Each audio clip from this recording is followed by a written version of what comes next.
हरे कृष्णा। नमो विष्णुपदाय कृष्णप्रेष्ठाय भूतले श्रीमते Bhaktivedanta स्वामिनिति नामिने।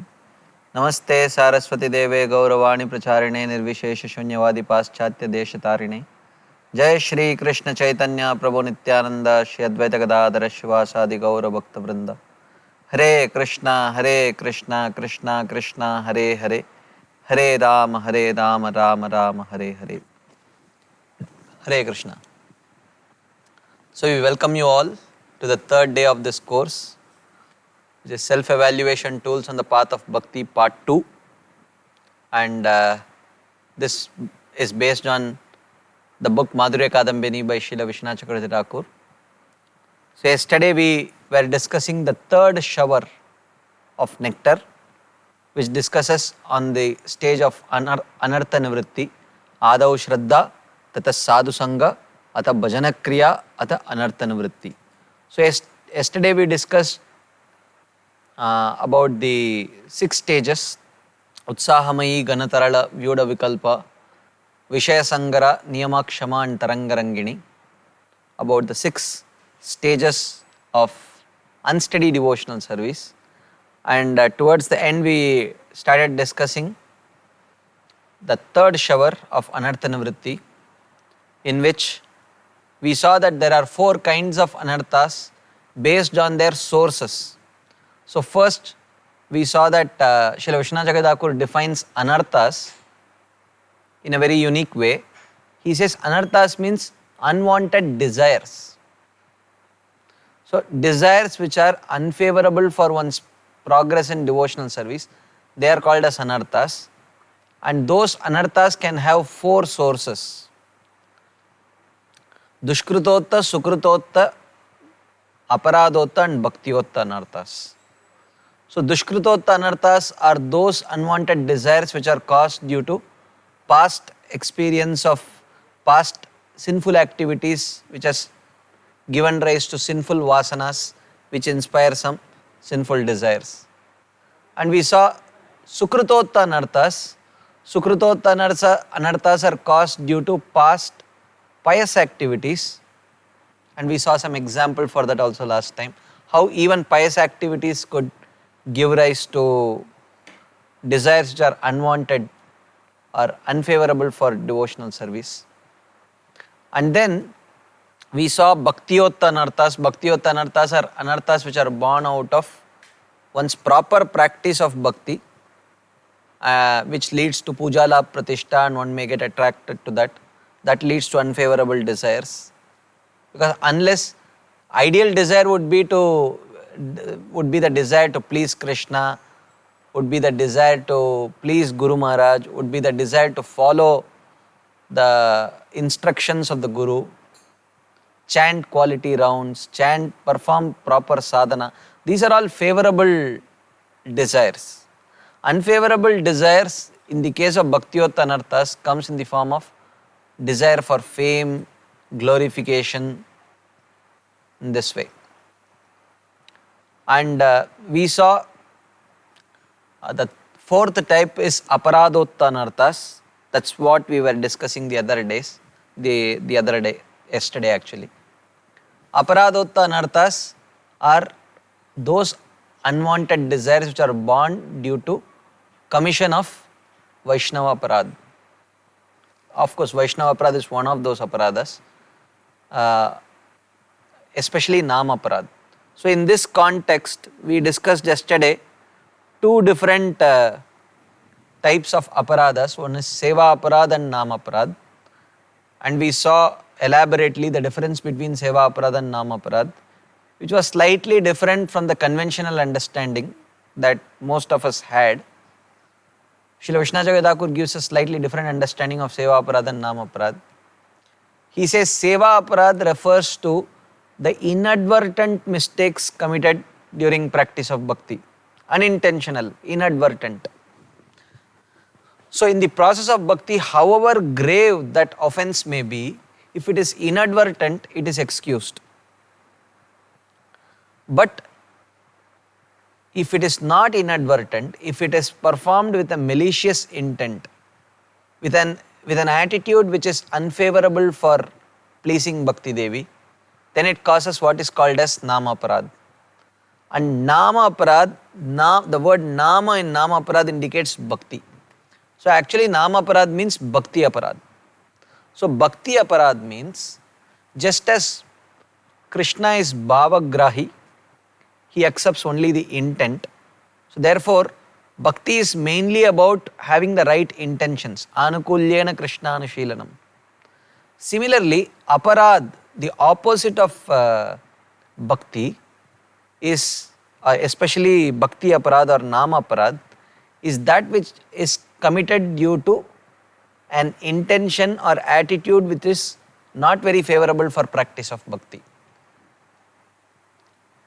So therefore, yesterday we saw the example of Prishadra, King Prishadra, how he kills a cow and gets cursed by his guru, but still, because of being a pure devotee and because that sin was committed unintentionally, that was not taken very seriously, and he eventually went back home, back to Godhead.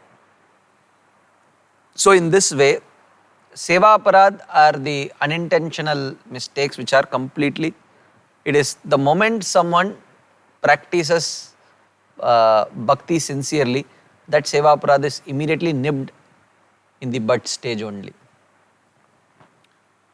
So then he says, the word nama in the phrase nama aparad is being used to represent all the angas of bhakti that destroys sin and aparad, of which the holy name is the primary anga. So therefore, nama aparad includes Vaishnava aparad. Nama aparad includes considering the names of demigods to be equal to or independent of Vishnu. Nama aparad includes disobeying the orders of the guru. Nama aparad includes not following the scriptures or not disrespecting the scriptures. So in the Vedic scriptures, in this way, actually if you see, nama aparad actually is bhakti aparad only. It is not just specific to the holy name. If we commit these 10 kinds of nama aparad, it's not that only our chanting will be affected, our whole practice of bhakti will be affected. So therefore, nama aparad means bhakti aparad, seva aparad means inadvertent mistakes which are immediately excused. So henceforth, this will be our understanding of nama aparad and seva aparad in this course. Of course, in other contexts in which we may discuss, the word seva aparad and nama aparad may have a different meaning. Okay. So, even according to Dharma Shastras, one should not commit sin knowing that he can be exempted from the effect by prayaschitta.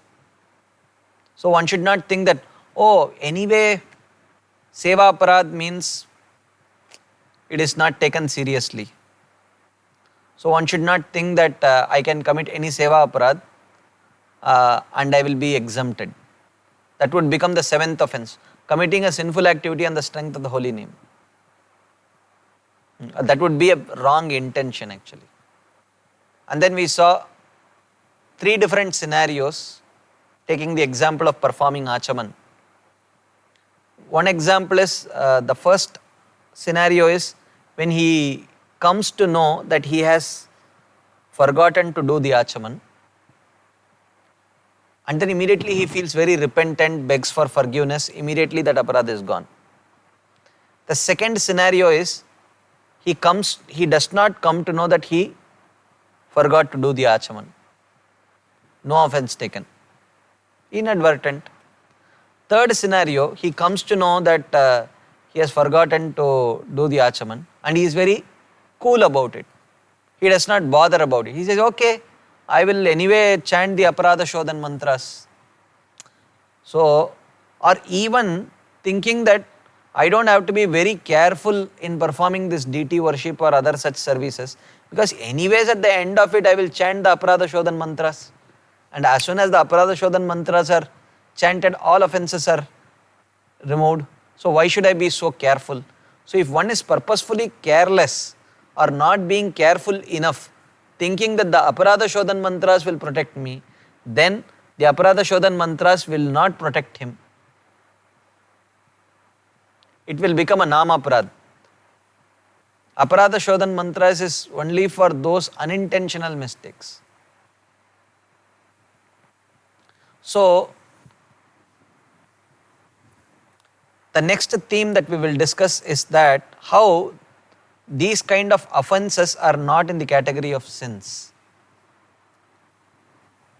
There is a verse in the 11th canto of Srimad Bhagavatam where Krishna tells Uddhava about the nature of bhakti, nature of the process of bhakti. He says, Nahi angopakrame dvamso maddharmasya Uddhava anuapi maya vyavasitas samyak nirgunatvad anashishah. He says, my dear Uddhava, maya vyavasitas samyak, because I have perfectly established this path of bhakti, maddharmasya, this process of devotional service unto me, nirgunatvad, it is beyond the three modes, anasishah, and it is performed without any material motivation. Nahi anuapi dvamsho maddharmasya upakrame. If a devotee performs even little bit of progress on this path of bhakti, he does not lose anything. Neha vikrama nashosti pratyavayo na vidyate swalpamapyasya dharmasya trayate mahato bayad. And then it says, Dashamoyam japamatrena siddhidaha. Simply by only reciting this 10-syllable mantra, it will give perfection. Like this, there are many verses which indicate that only little bit of bhakti performed will give eternal benefit. Is this really true? Because we say that Ashtanga Yoga means there are 8 angas. Yama, Niyama, Asana, Pranayama, Pratyahara, Dharana, Dhyana and Samadhi. You cannot skip Yama, Niyama, Asana and start with Pranayama. Or you cannot skip, you cannot, it's not like you can in between 2 or 3 stages you can skip. Ashtanga means all 8 angas have to be performed. If even one anga is not performed, one cannot achieve the desired success. Bhakti is not Ashtanga. Bhakti has Navanga, 9 limbs. But 9 limbs, all the limbs need not be completed. So, is it like if we neglect 1 or 2 angas, we will not get the result or we will get the opposite result? Like we see in the case of the 6th canto that we discussed the other day also. In the case of Twashta Rishi. So, Twashta Rishi wanted to perform a sacrifice from which he will get a personality who will kill Indra. So, he chanted the mantra, but there was one small intonation mistake. Very, very slight actually. Because of which instead of giving birth to a person who would kill Indra, he gave birth to Vritrasur who would be killed by Indra. The exact opposite result he got. Because of a very negligibly small mistake actually.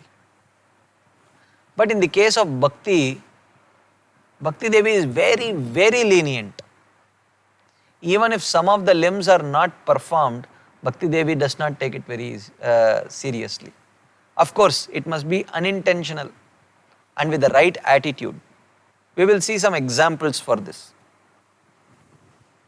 So he says that by neglecting or not completing some of the angas of bhakti, does it produce namaparad? Vishwanath Jagadhakur says, never. Okay, if today I did not study Bhagavatam, so studying Bhagavatam is one of the most important limbs. If today I did not study Bhagavatam, is it an offense? No. Tomorrow I can compensate for it. So in this way, the 9 limbs are there, but the 9 limbs are not compulsory limbs. One can choose to perform one of the limbs predominantly. Therefore, Rupa Goswami in Bhakti Rasamrita Sindhu says, Bhakti is Ekanga and Anekanga Bhakti. Ekanga Bhakti means one may predominantly engage in one limb, while little bit performing the other essential limbs also he will perform, but predominantly one limb. Or one could achieve the same success by performing multiple limbs also. Like we see the example of Parikshit Maharaj perfected by hearing, Shukadev Goswami by Kirtanam, Prahlad Maharaj by Smaranam, and so on. And Ambarish Maharaj by performing all the 9 limbs. Savai Manak Krishna Padara Vindayor Vachamsi Vaikunta Gunanu Varnane Karau Harer Mandira Marjanadishu Shutim Chakara Achyuta Satkatodaye, and so on. He engaged all his limbs in all the limbs of his body in all the limbs of bhakti. So in this way one could achieve success by performing all the limbs, or one of the limbs predominantly, or 2 of the limbs predominantly. It is not necessary that all the angas need to be performed. Committing sin on the strength of the holy name refers to intentional commission of sin, thinking that the power of devotional activities will nullify the bad effects. If one thinks that, oh, even if I don't do, I will chant the Aparad Shodhan mantras. If one thinks like that, then it is a problem. Otherwise, let's say if there is a situation in which one is put into, he is carrying the Aarti plate into the altar, and at that very moment, or maybe he is performing Aarti inside the altar,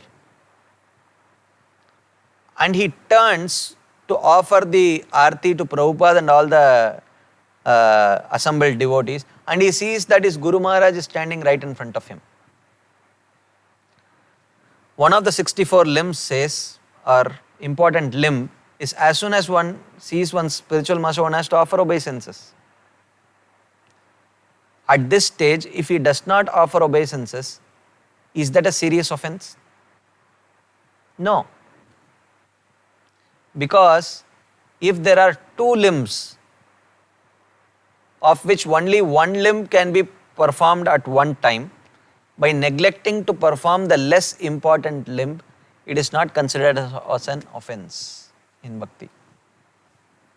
We will see some examples for this.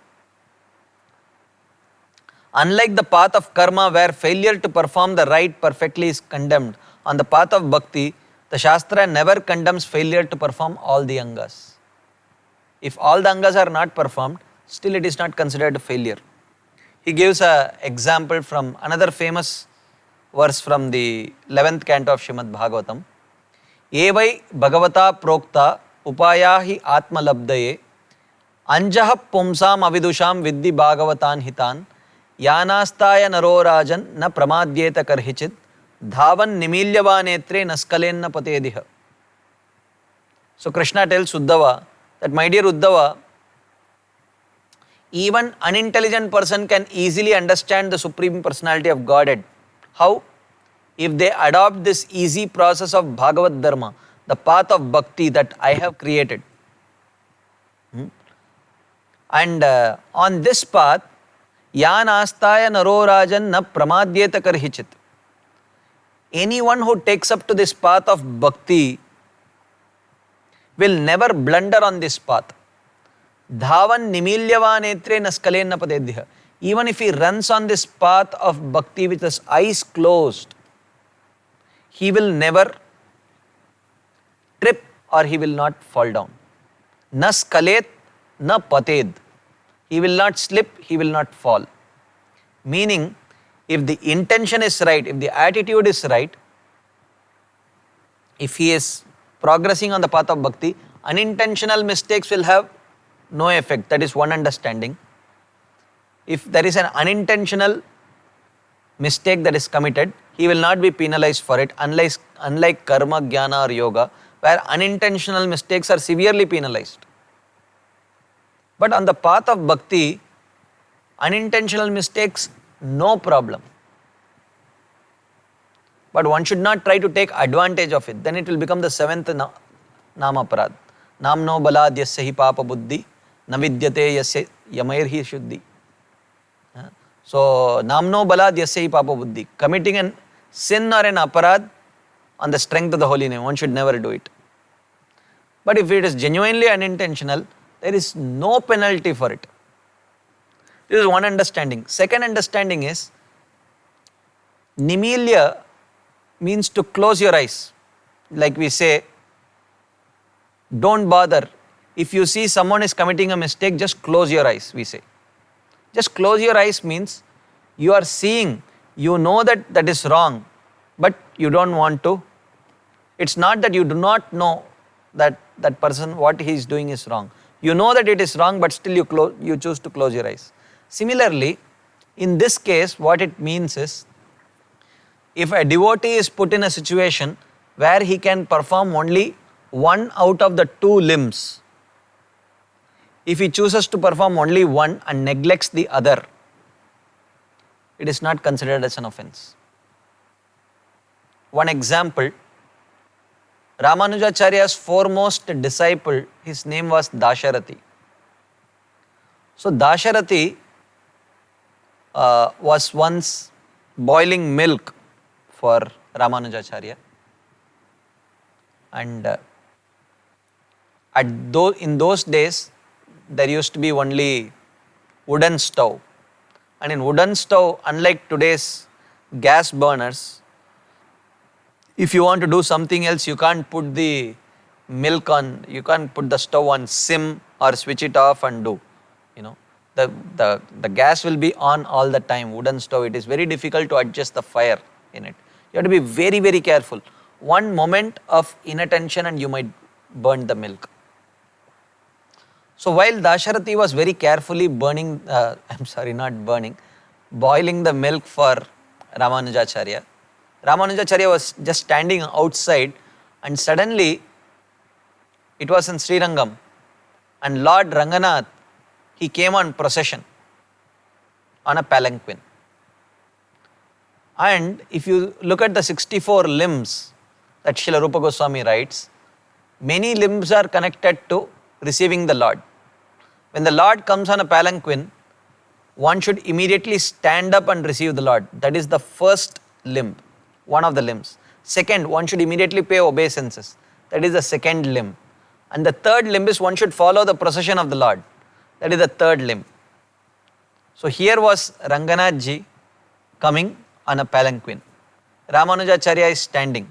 He was sitting, he first raises and receives the Lord, offers obeisances, and he is just ready to follow the procession of the Lord.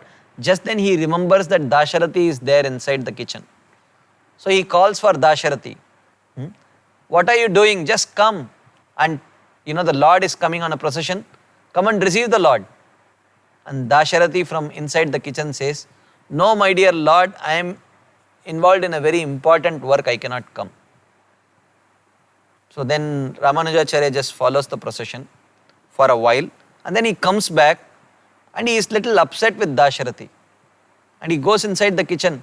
What was that great work that you did that you could not come out to receive the Supreme Lord? And he said, my Lord, I was boiling the milk for you. So even though internally Ramanujacharya was very pleased, he knew what he was doing was the right thing. Because to serve the Guru is absolutely important. And for that purpose, it was okay for the disciple to even not come out and receive the Lord, because he would have burned that milk. So, not one, but three of the limbs were not performed by Dasharati. It's not that Dasharati did not know these things. He knew it. He had always practiced these limbs throughout his life. But in this case, because a more important service was there, for that he did not perform these three limbs, and it is completely excused. Even though Ramanujacharya was very pleased internally, externally he still rebuked his disciple for acting in this way. But Dasharati understood that Ramanujacharya was actually pleased with him. So in this way, the path of bhakti is such that dhavan nimilyava netre naskalenna patediha. If one of the limbs or some of the limbs are not performed also, because a more important limb of bhakti has to be performed, then the path in the path of bhakti, it is not taken seriously and the person is not punished at all. So that is what is mentioned here. The word dhavan, Here the word nimilya, closing the eyes, means the person has eyes. He is not blind, but he has closed them. So Dasharati knew that these three limbs need to be performed. It's not that he was unaware of these things. But nimilya, he closed his eyes. No, I can't do it. I can't afford to do it. The word dhavan means proceeding rapidly, placing the feet in an overstepping, unconventional manner, which means hastily running. These are the direct meanings. But what is the deeper meaning? This verse refers to a person who takes shelter of devotional service and is practicing the primary angas. So the primary angas of bhakti are the first 20 limbs and the last 5 limbs. So these are the non-negotiable limbs of the 64 limbs. These are the non-negotiable limbs of bhakti. The meaning is that such a person suffers no loss of results, nor is he deprived of the goal, even if knowing all the angas of bhakti, he neglects to perform some of the secondary angas as if ignorant. This is exactly what Dasharati was doing. The primary anga is Vishrambena Guror Seva, which is the third anga, or the first 20, the third anga. First is Adav Guru Padashraya, Krishna Dikshadi Sikshanam, Vishrambena Guror Seva. Very loving, respectful service to the Guru is the third most important limb. So he was performing a primary limb, and to get up when the Lord comes on a procession, offer obeisances, follow the procession, these are secondary limbs. So he sacrificed the secondary limb to practice the primary limb. That is not considered as an offense. That's what he is mentioning here. Closing the eyes does not mean ignorance of scripture, for that contradicts the direct meaning. One should carefully consider the meaning of closing the eyes and running, which means intentionally neglecting some of the angas of bhakti and eagerly pursuing the goal. So Dasharati was very eager to progress on the path of bhakti, and for that very purpose only, he was boiling the milk, and even when he did not receive the Lord, he did not give up that purpose of wanting to progress on the path of bhakti.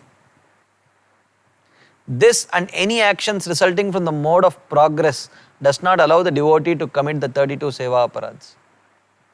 32 seva aparads mentioned. Even if one commits those 32 seva aparads unintentionally, then that is still accepted. That is not punished. So, but if one intentionally commits these seva aparads, then it becomes namaparad. For in the scriptures, a person who intentionally commits seva aparad is condemned as a two-legged animal. Harer api aparadan yaha kuryat dvipada pamshanaha. Dvipada pamshanaha is a two-legged animal. And such a person is severely punished. That becomes namaparad. And namaparad is very severely dealt with. So in this way, the difference between namaparad and seva aparad is taken. And now, we have seen the 4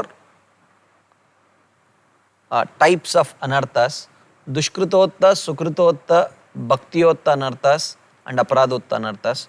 Of these 4 kinds of anarthas, aparadotta anarthas are most deep-rooted anarthas and very, very difficult to overcome. In fact, it is mentioned that the sukritotta anarthas, dushkritotta anarthas and bhaktiotta anarthas, at the stage of nishta, they are completely destroyed. Which means nishta and later, one is no longer troubled by past bad habits. One is no longer troubled by any such desire for fame, glorification. None of this will affect such a person. But this aparadotta anarthas, they remain till almost the stage of prema. Very, very difficult to get them, to remove them actually. So therefore these aparadas, and we saw aparad means namaparad. So therefore, that the namaaparads are discussed in detail. Of course, in Madhurya Kadambini, Srila Vishwanath Chakravarti has chosen to describe elaborately few of the aparadas, 4 or 5 aparadas, not all the 10. So we will stick to only those aparads which he elaborates on, and rest of the aparadas in detail we will study in a different course, maybe a course on Harinam Chintamani or Shikshashtakam. If we get an opportunity to discuss, we will elaborately discuss all the 10 offenses. But whatever offenses we are discussing now, we will try to discuss them little elaborately. Because these 10 offenses if we commit, we are complicating our progress severely. So therefore, those offenses which Srila Vishwanath Chakravarti chooses to discuss little elaborately, we will discuss them elaborately. And the rest we will discuss in a different course whenever we get an opportunity to do it. So, we will start with this first very important and very dangerous offense, which is described by Srila Krishnadas Kaviraj Goswami to be Hati Mata, the mad elephant offense, which is Vaishnava Ninda, Vaishnava Aparad. Offending a Vaishnava, to blaspheme the devotees who have dedicated their lives for propagating the holy names of the Lord. So, in whatever remaining time, we will try to discuss this offense. If we can complete, we will complete. If not, we will continue this tomorrow. We have about half an hour left. So, Sadhu Ninda or criticism of Vaishnavas is the first of the 10 offenses. And here Ninda means animosity or malice. When one has some malicious attitude, hatred towards the Vaishnavas, that is called as Ninda. So first we will try to understand why we should not offend a devotee. Because a sadhu is an extremely potent person. And if we properly deal with a sadhu, we actually can gain tremendous benefit. And to offend him would take us in the exact opposite direction. So, what is the potency of a Vaishnava, especially a pure Vaishnava, an Uttamadhikari Vaishnava? Of course, the potency is there in Kanishtadhikari and Madhyamadhikari also, but comparatively it is it is available in a superlative degree in Uttama Vaishnava, Uttamadhikari. It is mentioned, in the heart of a pure devotee resides the Samvit and Hladini Shakti of the Lord.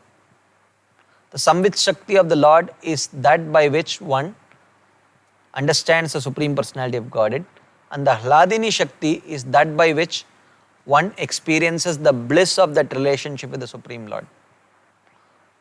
So such an Uttamadhikari has Krishna Prem in his heart, and Krishna Prem is condensed Samvit, Sandhini and Hladini potency. So, thus by contacting a Vaishnava, when one comes in touch with a Vaishnava, one can receive Krishna Bhakti. And if one already has Krishna Bhakti, that Krishna Bhakti is enhanced by coming in touch with the Vaishnava. For this reasons, 3 things connected to a Vaishnava are considered to be most potent. We discussed this the other day also. Krishna Pada Doliyara Krishna Pada Jal. Bhakta Pada Doliyara Bhakta Pada Jal. Bhakta Bhukta Avasheshati Mahabal. So Bhakta Pada Duli, the foot dust of a Vaishnava. Bhakta Pada Jal, and the foot wash of a Vaishnava. Bhakta Bhukta Avashesha, and the foot remnants of a Vaishnava. Teen Mahabal. These 3 are considered to be the most potent in giving a powerful dose of Krishna consciousness to the sadhakas. So Bhakta Pada Duliyara Bhakta Pada Jal, Bhakta Bhukta Avashesha Tina Mahabal. So in this way, they are like extremely potent, even something connected to the Vaishnavas. If one stays near a pure Vaishnava for some time, one can receive the bhakti energy flowing from his body. Just by his presence, he radiates that bhakti energy. So, darshane pavitra koro eto mara gun. If one can bind that energy within one's heart, after having developed strong faith, bhakti will develop and one's body will begin to tremble in ecstasy. So sometimes the Vaishnava may be so potent that he can very quickly give a sadhaka, you can very quickly elevate a sadhaka to the stage of bhava, at which stage one may develop this ashtasatvika vikaras like trembling of the body, tears flowing from the eyes due to ecstasy. Thus, by living close to a Vaishnava, soon devotion will appear in one's heart, and such a person will immediately start getting attracted to chanting the holy name. He will chant the holy name, and by chanting the holy name, slowly he will progress and develop all the good qualities. All the bad qualities will go away, all the good qualities will manifest, and this is the particular power of a Uttamadhikari especially. And even a Madhyamadhikari for that matter, to a not so superlative degree, but to some degree he can also empower the person who might come in his association. So now we have to understand who is a sadhu or a Vaishnava, because here we are talking about potency of a Vaishnava, ninda of a Vaishnava, without really understanding who is a Vaishnava, who is a sadhu. So we will try to understand this first. So the 11th canto of Srimad Bhagavatam gives a long list of qualities of who a sadhu is. We will not go through all this list, some of these qualities we will see. Dayalu, merciful. Sahishnu, a Vaishnava should be very tolerant. Sama, equal. Then Vishuddhatma, purified. Mridu, gentle. Shuchi, clean. Parimita Bhoji, regulated in eating and other habits. Shantaman, very peaceful. Dhriman, patient. Sugambhir, very grave. Amani, not expecting honor from others. Manada, giving all respect to others. Avanchaka, non-hypocritical, and so on. So many such qualities are given. So when we hear these qualities, we may feel, thank God, in my life I can never commit Vaishnava Aparadh because I have never seen a person who has all these qualities, we may think. Maybe Prabhupada and my Guru Maharaj and few others whom I may never offend. But these other people who are hanging around me, they certainly don't have all these qualities.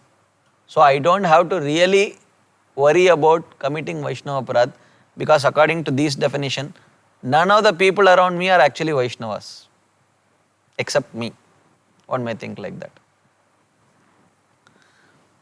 By these characteristics, one can know who is a sadhu. In this way, 11th canto verse describes. It's a very tall order actually. By this definition, actually literally most of us may find ourselves not fitting the definition of a sadhu. But actually there are two characteristics of a sadhu. The primary characteristics are the Mukhya Lakshan, and the secondary characteristics are Gauna Lakshana. So the Mukhya Lakshana or the primary characteristics of a sadhu is Krishnaika Sharanam, exclusive surrender to Krishna. That is the primary characteristic. Rest all that we read, Dayalu, Sahishnu, Sama, Satyasara, Vishuddhatma, and all these qualities are secondary qualities. Secondary, does it mean unimportant? No. Secondary does not mean unimportant. Secondary means that they are dependent qualities. They are dependent on whom? They are dependent on the primary quality, which is Krishnaika Sharanam. So, if this primary quality of Krishna Eka Sharanam, or having a very, very deep devotional attachment to Krishna is there, the secondary qualities will automatically follow. Yasyasti bhaktir bhagavatya kinchana sarvair gunais tatra samasate sura. So how one gets this kind of a surrender? This is what we studied. This was the first topic that we discussed in Madhurya Kadambini. How one receives the seed of devotion.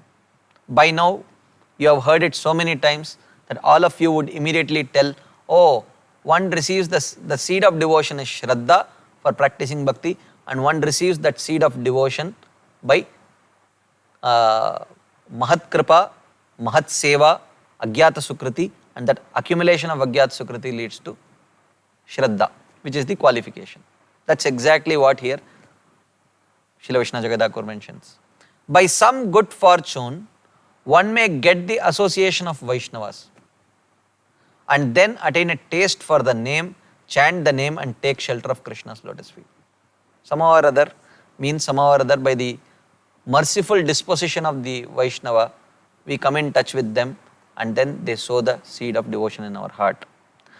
This becomes the chief characteristic, Shraddha, faith in the practice of bhakti.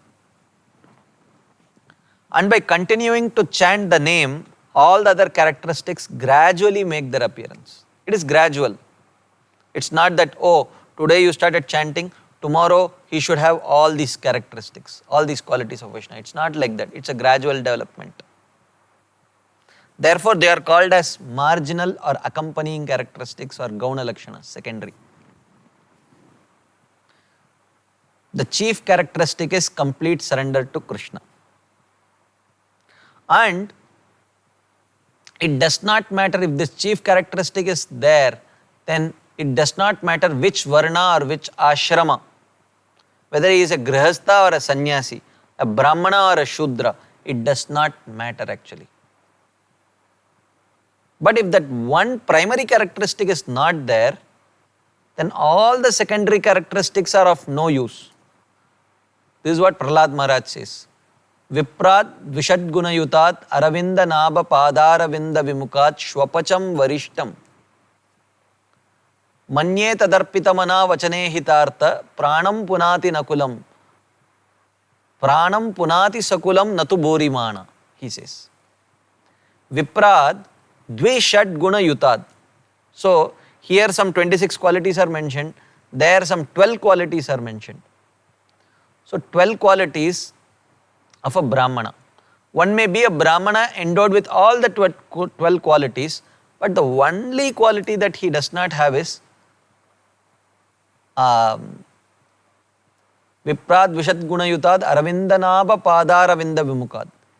He is averse to the lotus feet of the Supreme Lord. He is not favorably inclined to worship the Supreme Lord. He says, better than this person is a Chandala, a dog eater, a Shwapacha, who may not have any of these good qualities. Not only that, this Chandala not only can purify himself, but he can purify his whole family. But this Brahmana, who may be endowed with all these good qualities, does not even have the capacity to purify himself because he has turned his face away from Krishna. So therefore, if the primary characteristic is there, one should not see, oh, is he a Brahmana? Is he a Grihastha? One should not think in this way. But having said that, if the primary characteristic is there, then depending on the Varna or Ashrama, some of the secondary characteristics may be different.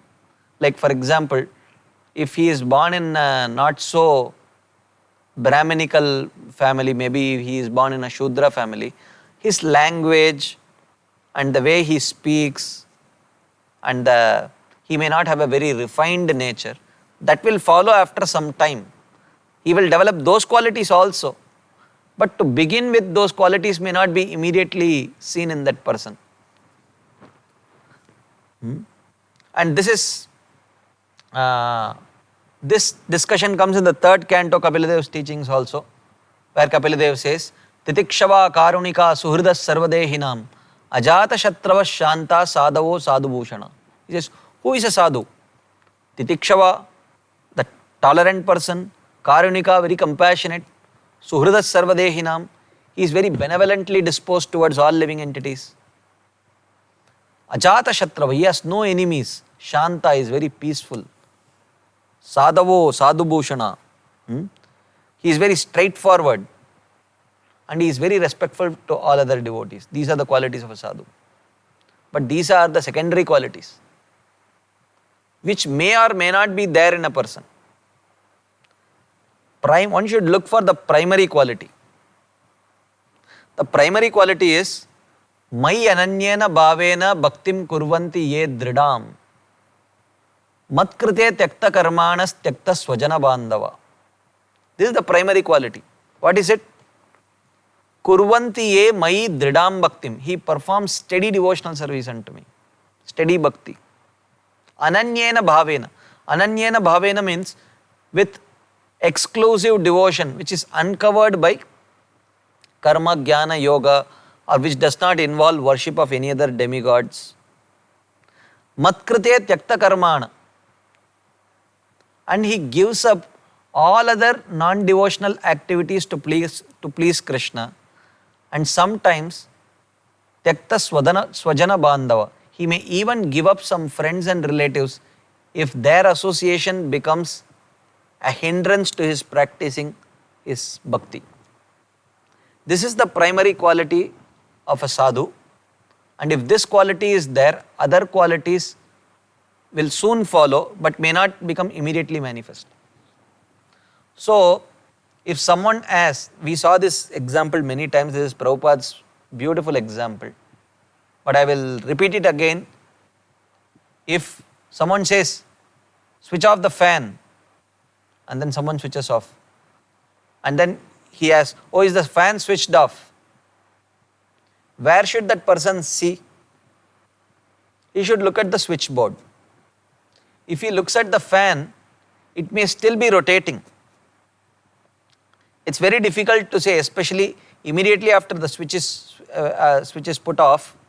The fan will, immediately if you look at the fan, it may still look like it is rotating fast. Very difficult to say. So therefore, switchboard is a reliable indicator to say whether the fan is switched off or on. So similarly, as soon as a person takes up to practice of bhakti, one cannot expect that these good qualities will immediately manifest.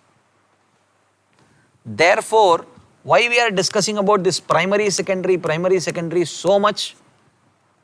Because the main cause of Vaishnava Ninda is to look at his secondary qualities.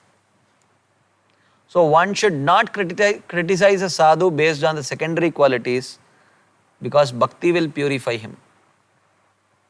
This is exactly what Srila Rupa Goswami mentions in Upadeshamrita. Drishtair swabhava janitair vapushascha doshair na prakritatvam bhakta janasya pashyet gangam baso na kalu budbudafena pankair brahmadravatvam apagacchati neera dharmair. He says, Drishtair swabhava janitair dosha. When we see a Vaishnava, and if we see in him there is a swabhava janit dosha, which means a fault which is arising out of his past conditioning. Like for example, a Vaishnava may have a habit of constantly putting his hands in his mouth, or he may put it in his nose or something like that, which is not very pleasant manners. But this he might be carrying from decades, since the time of his birth. He might have been habituated to doing this. So one should not think, oh, what kind of a Vaishnava he might be. He is putting his fingers inside his nose. So this is called as Swabhava Janitair Dosha. I am telling a very simple mistake There could be some more serious defects also in a Vaishnava who has taken up to the path of bhakti. Api chet suduracharo bhajate mamananyabhak. So what is Rupa Goswami telling? Drishtair swabhava janitair vapushashcha dosha. Sometimes the Vaishnava may have a bodily defect also. So he may not be very pleasant to look. He may not be very handsome. Like that. Na prakritatvam bhakta janasya pashyet. Rupa Goswami says, don't even look at those faults as material faults. Why? Because bhakti will purify. He is practicing bhakti. Bhakti will purify those faults. Gangambaso nakalu budbuda fena pankair. If you look at Ganga water, especially in Mayapur, during monsoon season, it will be literally brown in color with lot of foaming bubbles. Nakalu budbuda fena pankair. Panka is mud, fena budbuda is foam and bubbles, which indicate actually impurities. Brahma dravatvam apagacchati. Neera dharma. This is all neera dharma. These are all qualities of water during monsoon. But Brahma dravatvam apagacchati. The purifying potency of Ganga is not compromised. So therefore, if we see these secondary defects in a devotee, we should not judge him. We should not even see it as material, Rupa Goswami says. And the main cause of sadhu ninda is to look for these secondary qualities in a sadhu. And how deep rooted is this quality in us, actually, to see the secondary qualities of a sadhu and judge. I will give you a small example. One of our devotees, Tulsi Priya Prabhu, he actually has taken the great responsibility of providing quality ingredients to all the devotees. Quality, top class, pure groceries and all such things to our devotees. So once a few of the devotees approached Tulsi Priya Prabhu and they said, Prabhu, you are supplying so many things, why don't you actually supply Ganga Jal to all devotees? This will be very useful because very good thing to have at home. He said, okay, I can do that. So there are two ways of doing it. One is just collect the water from Ganga, bottle it and distribute it. The second thing is, but that may be a little dirty, at least externally, but nevertheless it's Ganga water. Or the second thing is, you boil it, distill it and then remove all the impurities and then bottle it and give. So how would you want? 10 of them had approached him and asked this question. 10 out of 10 told, Prabhu, please distill it and give. We don't want the impurities. Even though they know that Ganga water, despite some mud particles or whatever, has absolute purifying potency, but still not feeling very comfortable seeing the dirt floating on Ganga water also, they wanted it distilled and given to them. So despite knowing these signs, we always tend to make mistake. Similarly, don't think that after hearing this presentation, we will stop seeing the secondary faults in a Vaishnava, or after seeing the secondary faults in a Vaishnava, we will not be affected by those faults. Please, we should not think like that, because the tendency to judge others seeing their secondary qualities is extremely deep rooted in almost all of us. It needs a very, very solid concerted effort to actually uproot this problem that we have in our heart. So, Srila Vishwanath Chakravarti says, a Vaishnava may be criticized on 4 counts. Actually, I am sorry, I have added some slides from Harinam Chintamani also in this. So some slides are from Madhurya Kadambini and some are from Harinam Chintamani. I have just put them all together. This is probably from Harinam Chintamani. He says, a Vaishnava can be criticized for 4 reasons. His caste by birth. Oh, he is just a Shudra, I know. Like that. Sometimes we do observe devotees speak like that. They both are from the same state. Once I have had this discussion with another devotee. So he was telling that, oh, so you both are from Karnataka, so you must, and you both are from the same town, so you must have been very good friends. And he came to my ears and told, Prabhu, actually he is not from a equal status. He is from our low class. So even now, if I go to my village, if we both go to the village, I don't go with him. Because I am concerned about what my other family members will think about me. They will think that I have become low class. So one can criticize or find fault in a Vaishnava based on his birth. Second is previous sins or faults in this life. So before coming to Krishna consciousness, one might have had a very abominable life. He might have been a drunkard, a womanizer, or what not. But after taking up to Krishna consciousness, one should not see his past life and criticize him. Oh, I know who he was in his previous life. Now you are trying to defend him. You know what all he used to do before coming to Krishna consciousness? One should never speak in that way. Second, an unpremeditated accidental act of sin. So if he commits a sinful activity in an unpremeditated sin, he has not planned this sin, but somehow he falls trap to the pulling of the vasanas and he commits that sinful activity. So he should not be taken seriously. And fourth thing, present traces of previous sinful activity. He had previously committed a sinful activity and because of which, there are some traces that are seen in his body which indicate his previous sinful life. Like for example, he might have been a chain smoker, because of which his teeth would have become stained due to either chewing tobacco or whatever. And at some point he has become a devotee, but still the tobacco stains are still there.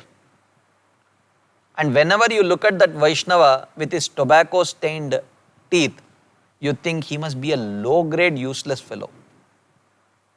So these are the 4 counts on which potentially we can offend a Vaishnava.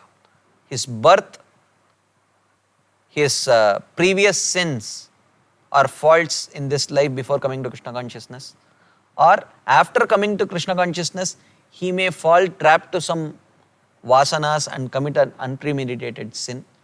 Or the 4th reason is present traces of previous sinful activities, like the stained tobacco teeth. So he can look for, on these 4 accounts, a Vaishnava can be actually criticized. So Srila Bhaktivinoda Thakur mentions in Harinam Chintamani, even though all these conditions may be present, Bhaktivinoda Thakur does not mince words. He says, not 1, not 2, but let all 4 of these may be present in a particular Vaishnava, but still they are insubstantial grounds for criticism of a Vaishnava. On these grounds, you cannot criticize a Vaishnava. One who so blasphemes a Vaishnava will be punished by Yamaraj. Because the Vaishnava is spreading the glories of the Lord's name, the Lord does not tolerate such criticism of Vaishnava. He is spreading the glories of the Lord's name. What are we doing? Just sitting and criticizing that Vaishnava? How displeased would Krishna be with such a person? And not only that, this Vaishnava has given up the potentially lucrative paths of karma, jnana, yoga and accepted undeviated shelter of Krishna's lotus feet. And Krishna is committed to protecting this person. Ananyas chintayanto mam yajana paryupasate tesham nityabhiyuktanam yogakshemam vahami aham. I will personally carry what he lacks, and I will personally provide I will personally carry what he lacks, and I will personally preserve what he already has. Krishna has taken that responsibility. So therefore, even though he may lack something, Krishna is committed to providing it to him. But before Krishna provides it to him, we end up criticizing that person. So he has given up karma, jnana, yoga, all these lucrative paths, and he has taken full shelter of Krishna. Therefore, one should not criticize such a Vaishnava. And even if one may see the absence of secondary qualities, if one sees the primary qualities in him, he should be accepted as a sadhu, and he should be respected, and he should be served also. And this is Krishna's statement in Bhagavad Gita. Sadhureva samantavya samyak vyavasito hi saha Shipram bhavati dharmatma shashvat shantim nigacchati kaunteya pratijanehi name bhakta pranashyati. And moreover, you see that he has developed some taste in chanting, some taste in deity worship, some taste in hearing Krishna Katha. If we are still judging him, it indicates our lack of faith in Shravanam, Kirtanam, Archanam, Smaranam, etc. We don't have faith that these paths will purify that person. Which means we do not have faith that these paths will purify us also. Because how can we have partial faith? The holy name is capable of purifying me, but it is not capable of purifying the other person. How is it possible? So if we are judging him, which means we don't have faith in the process. So therefore, judging a Vaishnava by looking at the lack of secondary qualities actually is an indication of our lack of faith in the purifying potency of the process of bhakti.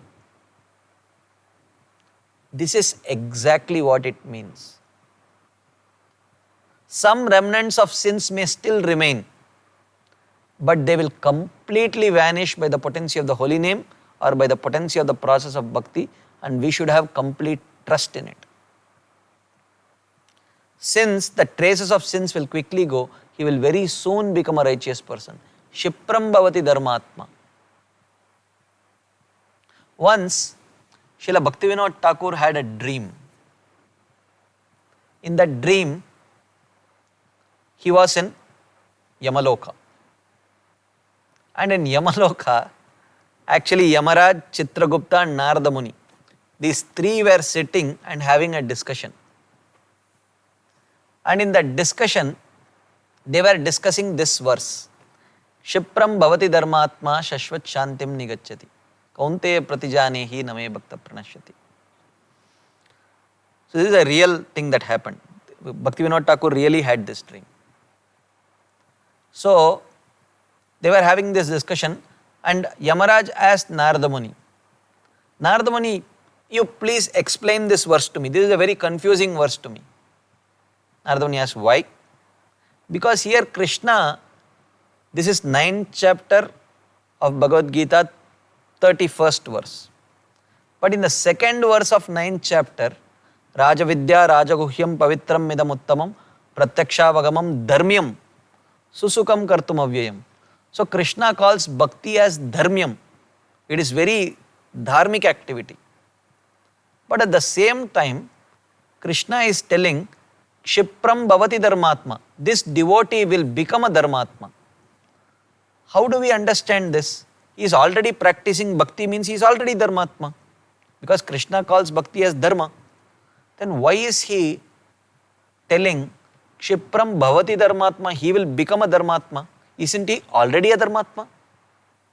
Narada Muni thought, hey, fair point. Even I didn't know. Only a Vaishnava can resolve this doubt. Let's look for a Vaishnava. And then they look here and there, and they see Srila Bhaktivinoda Thakur walking there with bright Vaishnava tilaks all over his body. And Narada Muni exclaims, "Oh, here comes a Vaishnava. He will solve our doubts. Let's call him." So they call him. "Oh Thakur, please come here. We are having a very serious doubt. Can you please clear this doubt?" And he said, "Okay, I will try." And they asked, "How is it that Krishna calls Kshipram Bhavati Dharmatma? This Durachari devotee will become a Dharmatma," he says. But he has already called Bhakti as Dharma in the second verse. So if he is already practicing Bhakti, how will he become a Dharmatma? So Bhaktivinoda Thakur explains. He says, there is an understanding of this verse. He says, the previous verse mentioned that Apichet su duracharo bhajate ma mananyabhak sadureva samantavya samyak vyavasito hi sir. One should see that person as a sadhu because he is perfectly fixed in practicing devotional service, even though he may have some durachar. And in the next verse he says, that person who does not judge a Vaishnava, even though he may have some fault, that person, even though if he may be adharmic, he will become very soon a dharmatma because of not judging the Vaishnava. He says, this is how this verse should be understood. A Vaishnava, even though some durachar may be there, he is dharmatma, but one who chooses not to judge the Vaishnava, not commit that Vaishnava aparadh, he will very soon become a dharmatma, even if he is a adharmatma before. And Chitragupta and Yamaraj and Narada Muni are very pleased to hear this explanation given by Srila Bhaktivinoda Thakur, and they glorify Bhaktivinoda Thakur. So in this way Bhaktivinoda Thakur had these were the kind of dreams that exalted Vaishnavas like Bhaktivinoda Thakur used to have. Even in their dreams, they used to see Narada Muni and Yamaraj discussing Bhagavad Gita, and they used to go and participate even in dreams. So therefore, of course, if the materialist sees those traces of sin in a Vaishnava sadhu, he may consider this Vaishnava to be, oh, he is just a materialistic person. You see, he also has such things. So therefore, we should not see for the secondary things. Like I remember, my father used to always, or not always, sometimes taunt my mother. My mother, being a very soft-hearted person, used to lament when the son is sick, or when the daughter is sick, or when there is some problem, or some friend or a relative is suffering. She would be lamenting. And my father would come to my mother and he would taunt her. He would say, throughout the day you are rolling the japmala, but still you are lamenting. Indicating, look, I don't roll the japmala at all, but still I am not lamenting. So meaning that if you are rolling the japmala, then you should not be lamenting. So this is judging a person by seeing that the secondary quality has not manifest. But how does a Vaishnava see? Oh, lamentation, no problem. Sleepiness, no problem. Stained teeth, no problem. He is rolling the mala, na, that's what, only that much I will see. She is chanting the holy name, she is touching japmala, she is touching Tulsi Devi, she is worshipping Supreme Lord. Rest, all the things I will not see. But common understanding is what? What is the use of rolling this japmala? She is still lamenting. That is common perception. Aam Admi ka vichar. But we have not come to Krishna consciousness to become an Aam Admi. From Aam Admi, we have come to Krishna consciousness to become Vaishnavas. So we have to develop Vaishnava vichar and not Aam Admi ka vichar. So therefore, if a person is chanting the holy names, we should have trust, at least in the process of chanting, that he will eventually get purified. if he should criticize the sadhu because the sadhu has a trace of sin coming from previous sinful activity, he is committing sadhu ninda. So we have already crossed well past the ending time. So I will end here, but we still have not come close to completing this first offense of sadhu ninda. So tomorrow when we start, I will give a very quick recap of what we have seen, and we will start with the next theme, which is what are the results of sadhu ninda. So this we will discuss tomorrow, and how do we rectify sadhu ninda if we have committed it, and all of these themes we will discuss tomorrow. Thank you very much for your patient listening. Hare Krishna. Srila Prabhupada ki jai. Srila Vishwanath Chakravarti Thakur ki jai. Shri Madhurya Kadambini ki jai. Hare Krishna.